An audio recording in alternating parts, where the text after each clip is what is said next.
नमस्कार, भागलपुर टाइम्स में आपका स्वागत है।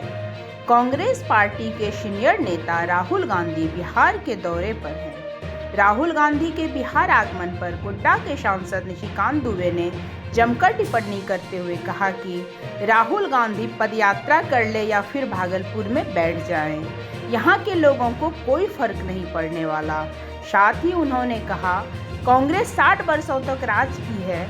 1947 से लेकर 2005 तक कांग्रेस ने क्या की है, जनता पूछना चाहती है। वहीं निशिकांत दुबे ने बताया कि बिहार के जिन क्षेत्रों में बाढ़ का प्रकोप है, उसको लेकर केंद्र सरकार काफ़ी सजग है, जिसके तहत नदी जोड़ो अभियान चलाया जा रहा है, जैसे कोसी मेंची लिंक। इस योजना से खगड़िया, बेगूसराय, भागलपुर में जितने जगह पर बाढ़ की स्थिति बराबर होती है, उस पर कंट्रोल किया जाएगा। साथ ही उन्होंने बताया कि विक्रमशिलापुर के समानांतर पुल, विक्रमशिला विश्वविद्यालय कठेरिया रेल लाइन, बक्सर से साहिबगंज तक के गंगा नदी के किनारे मैरीन ड्राइव, यह सभी योजनाएं बिहार के लोगों को काफ़ी फायदा पहुंचाएगी। बिहार राहुल गांधी आए हुए हैं और भागलपुर विधानसभा सीट बहुत हॉट सीट होता है, तो क्या लगता है इस बार बीजेपी को सीट मिलेगा या फिर जदयू?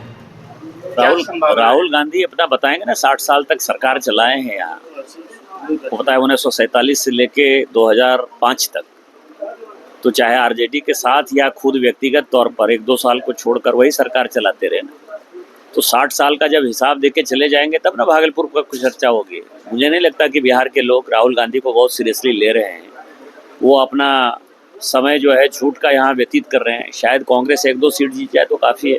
भागलपुर सीट तो भारतीय जनता पार्टी की जीती हुई है।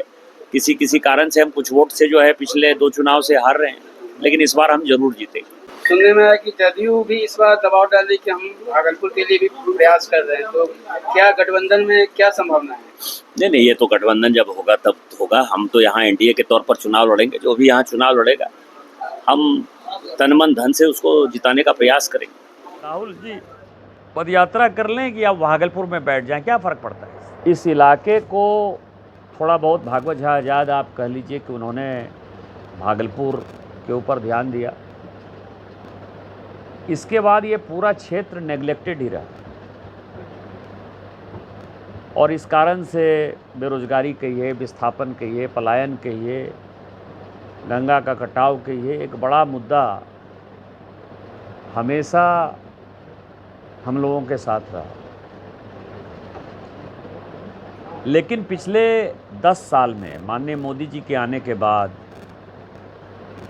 जो सबसे बड़ा तोहफा है और जो इस बजट में अनाउंस हुआ और जिस पर कि बिहार में और ख़ासकर हम लोग जहां बैठे हैं वहां के पत्रकारों ने नहीं के बराबर लिखा, वो है कोसी मेची लिंक।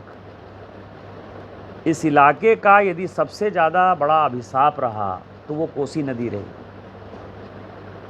और कोसी नदी में प्रत्येक साल बाढ़ आती है और कोसी नदी का जब पानी का जलस्तर बहुत ज़्यादा बढ़ता है तो आपको पता है कि गंगा का भी कटाव होता है, गंगा का भी बाढ़ होता है।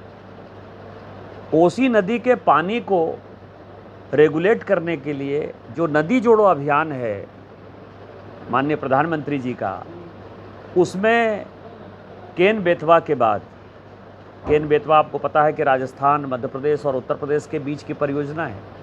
ये कोसी मेची लिंक घोषणा हुआ और उसके लिए पैसा दिया गया है। जिस दिन कोसी नदी के बाढ़ को हम कंट्रोल कर पाएंगे तो उस दिन क्या होगा, खगड़िया का बाढ़ हो, भागलपुर का बाढ़ हो, मधेपुरा का बाढ़ हो, सुपौल का बाढ़ हो, पूर्णिया का बाढ़ हो, कटिहार का बाढ़ हो, वो सब ऑटोमेटिक कंट्रोल हो जाएगा। तो ये एक बड़ा है जो कि माननीय मोदी जी ने किया और डबल इंजन की सरकार थी तो स्वाभाविक तौर पर ये काम जो है राज्य सरकार को करना है, तो माननीय नीतीश कुमार जी के सहयोग से ही वो काम हो पाएगा। दूसरा जो बड़ा काम है कि एक ज़माने में आप लोगों को तो कम इसका अंदाज़ा होगा, हम लोगों को इसका अंदाज़ा है कि जो पूरा दियरा था वो दियरा बाढ़ के चपेट में भी था और दियरा में चूँकि कनेक्टिविटी नहीं थी इस कारण विस्थापन भी होता था और आतंक का जो है एक बड़ा पर्याय जो है वो पूरा दियरा बेल्ट था। उस दियारा के बेल्ट में इतनी बड़ी रेल लाइन जो विक्रमशिला कटेरिया रेल लाइन है, यदि एक तरह से आप देखेंगे तो वो रेल लाइन पूरा का पूरा दियारा में ही है।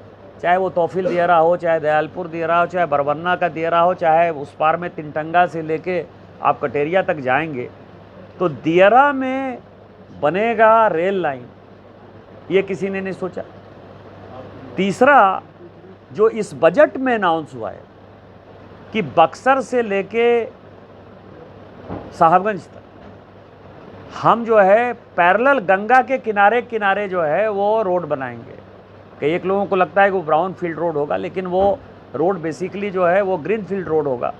और वो रोड गंगा के किनारे, जो अभी पटना में उसका थोड़ा सा झलक आप लोगों को देखने को मिला होगा, जो पूरा मैरीन ड्राइव पटना में गंगा के किनारे है, वो जिस दिन बन जाएगा तो आप भागलपुर शहर का बात करिए, आप कहलगांव का बात करिए, आप पीरपैंती का बात करिए, आप सुल्तानगंज का बात करिए, आप मुंगेर का बात करिए, ये सब शहर यदि बहुत उस तरफ खगड़िया का बात करिए, इसीलिए आगे नहीं बढ़ पाया क्योंकि आप ये समझें, एक तरफ हम लोग का रेलवे लाइन है, एक तरफ गंगा है, तो मेन शहर जो भागलपुर का है वो तो दबा हुआ है ना, वो सांस कैसे ले।